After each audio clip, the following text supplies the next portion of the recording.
वर्मा जी लखनऊ से। राधे राधे गुरु जी। राधे राधे महाराज जी, आपके चरणों में कोटि कोटि प्रणाम।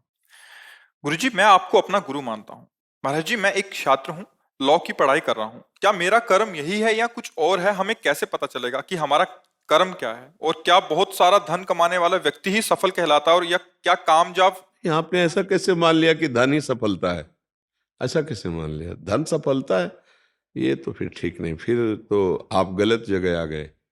धन अगर प्रधान बुद्धि तब तो राक्षस हो जाएगा, वो मनुष्यता ही नहीं रहेगी पक्का। जिसके लक्ष्य में केवल धन हो जाएगा वो आसुरी प्रवृत्ति वाला हो जाएगा। परिणाम में देख लेना, एक राक्षस उसके अंदर दिखाई देगा व्यक्तित्व में। वो चाहे जितना बाहर से समझदारी से करे, लेकिन उसकी राक्षसी प्रवृत्ति झलक जाएगी। वो एक असुर होगा जो केवल प्राणों का पोषण, सुख की लालसा, केवल धन की लालसा, वो राक्षस। कोई भी हो, कहीं भी हो, उसके अंदर एक राक्षस पैदा हो जाए। एक रो रहा है, साहब पक्का मैंने नहीं किया, सबूत भी नहीं मिल रहे, पर बगल से अटैची आ गई है, क्योंकि धन की प्रधानता है, तो अपराधी को मुक्त कर दिया जाएगा, निरपराधी को सजा मिल जाएगी। राक्षस बैठ गया अंदर उसके। धन ने एक राक्षसी प्रवृत्ति पैदा कर दी। कहीं भी विश्व में, कहीं भी, किसी भी पद में, किसी भी जगह राक्षस पैदा हो जाएगा, क्योंकि धन की भावना जागृत हो गई। धन से भोग मिलेंगे और भोग से मैं सुखी हो जाऊंगा, यही तो राक्षसी बुद्धि है। भाई ये बात दिमाग में नहीं रखना है कि धन से सुख मिलता है। कर्तव्य और धर्म का पालन करने वाले का सम्मान होता है। अगर जहां धन का सम्मान होता है तो वो वही लोग हैं जो एक बुद्धि जिनकी मिल रही है। नहीं, धनी का सम्मान नहीं होता। धन की प्रधानता यानी धर्म की प्रधानता। तो अपने आप सुख सुविधाएं उसके चरणों में लौटती हैं जो धर्म से चलता है। क्या समझते हो? समुद्र कभी आवाहन करता है क्या नदियों का? इठलाती हुई दौड़ती हुई जाती तो क्या कभी उफान मार दे क्या? सब सूख जाए नदियां तो क्या समुद्र घट जाएगा क्या? ऐसे धर्मात्मा पुरुष होता है। धन की प्रधानता तो राक्षस बना देगी भैया, पक्का बना देगी। भाई भाई को मार डालता है धन की प्रधानता में। धन की प्रधानता में कितने कितने खतरनाक खेल हो रहे हैं, देख लीजिए। सारा खेल धन का है। धन में आप कुछ भी कर सकते हैं अगर धन लक्ष्य बन गया। धन लक्ष्य नहीं है। धर्म पूर्वक धन की प्राप्ति होनी चाहिए। धर्म पूर्वक सुख भोग करने की लालसा, वो मोक्ष पद की प्राप्ति कर। धर्म, फिर अर्थ, फिर काम और फिर मोक्ष।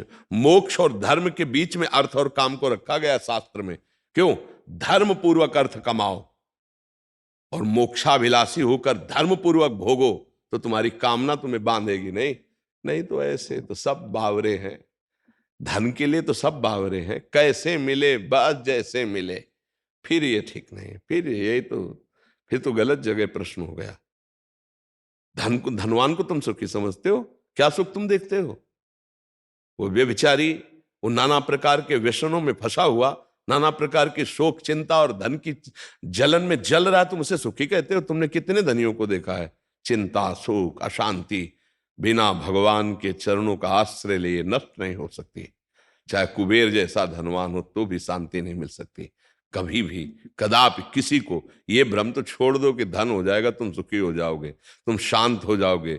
नहीं नहीं नहीं, कदापि नहीं। हमें एक व्यक्ति दिखाना जो ये कह दे कि मुझे धन प्राप्त हुआ, मैं सुखी हो गया और शांत हो गया। ऐसा कभी नहीं हो सकता। तस्मात् शास्त्रम प्रमाणम तेम। शास्त्र प्रमाण के अंतर्गत की बात करें, महाराज ययाति का नाम सुना होगा, अगर ना सुना हो तो सुन लीजिए। उन्होंने अपनी जवानी भोगी, अपने बेटे की जवानी भोगी, और चक्रवर्ती सम्राट थे। शुक्राचार्य जी के वरदान से बेटे की जवानी ली, और फिर लिखा कि एक अजितेंद्री भगवद विमुख पुरुष, भगवद विमुख अजितेंद्री पुरुष को विश्व ब्रह्मांड की सब स्त्रियां, रुपया, पैसा, धन, संपत्ति जो भी सब मिल जाए तो भी वो कभी तृप्त नहीं हो सकता। ये महापुरुषों का अनुभव है। क्या जीवन में आप लोग भोग नहीं भोगे? क्या संसार में ही तो हैं? क्या धर्म ही से चल रहे हैं? अंदर से देखो अपना रजिस्टर तो आपको पता चलेगा। लेकिन आपकी स्थिति क्या आज शांत है कि हे नाथ अब कुछ नहीं चाहिए, मैं थक गया? आप देख लो, पूरा जीवन हो गया लेकिन वही अभिलाषा, वही अंदर की चाह भोगों की जो बचपन में उठी थी, आज तक वही है। ईमानदारी से देखो तो बचपन की तुम्हें याद होगी, आज की भी याद करके बीच से पूरा जोड़ लो। क्या नहीं भोगा, क्या नहीं देखा, क्या नहीं खाया, पर आज भी वही है। इसका मतलब जो मेरी मांग है वो गलत है। मुझे अपनी मांग को सुधारने के लिए अध्यात्म से जुड़ना पड़ेगा और इस पर ब्रक मारनी पड़ेगी। घी डालते रहो धीरे धीरे आग में तो कभी बुझेगी नहीं। घी डालना बंद करो, अपने आप बुझ जाएगी, बुझाने की जरूरत नहीं। अधर्माचरण करना बंद कर दे, गंदे आहार, गंदे व्यसन, गंदे प्रकार से धन कमाना बंद कर दे। शांति, सुख, चिंता रहित वो मृत्यु पर भी विजय प्राप्त करने वाला महात्मा बन सकता है गृहस्थ में, जो ऐसे आचरण करके नाम जप करता है। ये भाई बहुत धनी देखे, धन से शांति होती तो शांति मिल जाती बहुतों को। शांति मिलती भगवान और धर्म से। भगवान का आश्रय, धर्म से चल रहे हो, नमक रोटी खाओगे शांत रहेगा हृदय। अधर्म से 14 सब्जी रखोगे पर जलते रहोगे, तुम्हारे चित्त को कभी शांति नहीं मिल सकती। किसी से भी देख लो, सब लोग है समाज में, किसी से भी पूछ लो। हाँ, जो विवेकवान है, अज्ञानी तो यही कहेगा ना कि चाहे जैसे मिले, रुपया मिले। क्यों? रुपया से भोग सामग्री, भोग सामग्री से सुख, तो बुद्धि भ्रष्ट है ना। भोगेश्वर प्रसक्ता नाम तयापहृत चेतसाम व्यवसायत्मिका बुद्धि समाधो न विधीयते। जिसका भोग और ऐश्वर्य पर मन लग गया है वो कभी पापात्मा जी भगवत प्राप्ति की बात ही नहीं सोच सकता है। तो उसका निर्णय थोड़ी माना जाता है। निर्णय माना जाता है जिसका दिमाग काम कर रहा है, विवेक काम कर रहा है। विवेक से देखो कहां सुख है, कहां सुख। धन क्यों प्यारा लगता है? आपको एक कमरे में बंद कर दिया जाए और नोट ही नोट केवल जमा कर दिए जाए। अब बोलिए, अगर रो के चिल्ला के ना बोल पड़ो कि मुझे पानी चाहिए, मुझे भोजन चाहिए, रुपया नहीं। रुपया क्यों चाहिए? क्योंकि भोग सामग्री मिलती है, केवल केवल भोग सामग्री मिलती है उसका। नहीं तो अभी जैसे पीछे 2000 रुपया बंद हो चुके हैं ना, अब आपको एक कमरा भर के 2000 रुपया दिए जाए, आप सुखी हो जाओगे क्या? क्योंकि चल लेते नहीं। भोग सामग्री मिलती है इसलिए रुपए का महत्व है।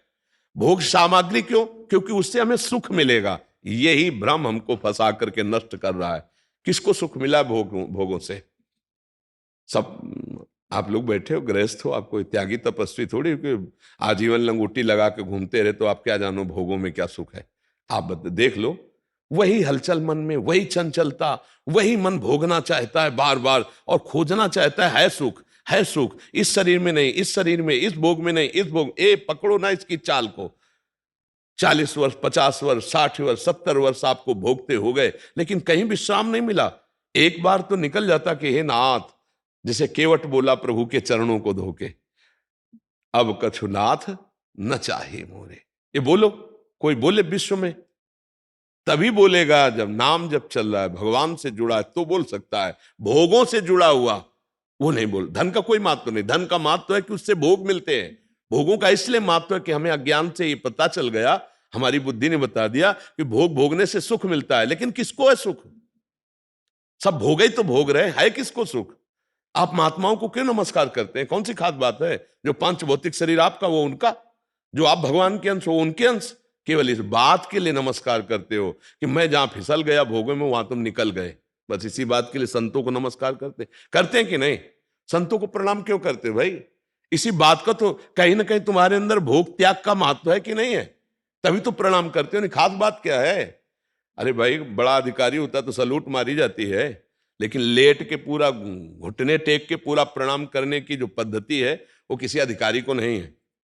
क्यों लौट जाते हो? जहां हम फिसल गए वहां तुम पार हो गए। केवल खास बात एक है कि मैं संसार में फंस गया, तुम भगवान में आसक्त हो गए। जहां मुझे काम ने परास्त कर दिया वहां तुम निकल गया। अगर भेष रख करके भी उसे में फंसा हुआ है तो कोई खास बात नहीं है। निकल गया तो खास बात है। नहीं, खास बात क्या है?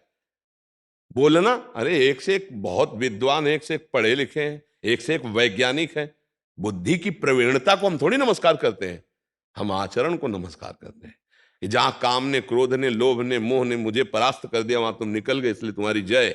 और वही सुनने आए हो आप कि अध्यात्म के द्वारा हम कैसे इन दुष्टों पर विजय प्राप्त करें जो अभी तक हमें गुलाम बनाए हुए हैं। चाहो या ना चाहो, अगर तुम यहां आए हो तो केवल इसी बात के लिए आए हो। संत समागम का मतलब क्या होता है?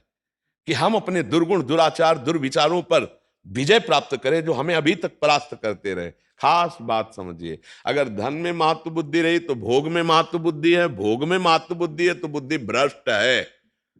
वो कहीं भी कुछ भी कर सकता है आदमी जिसकी भोग में महत्व बुद्धि है। यार मैं नहीं चाहता था पर जबरदस्ती मुझसे ऐसा लगता किसी ने करा दिया।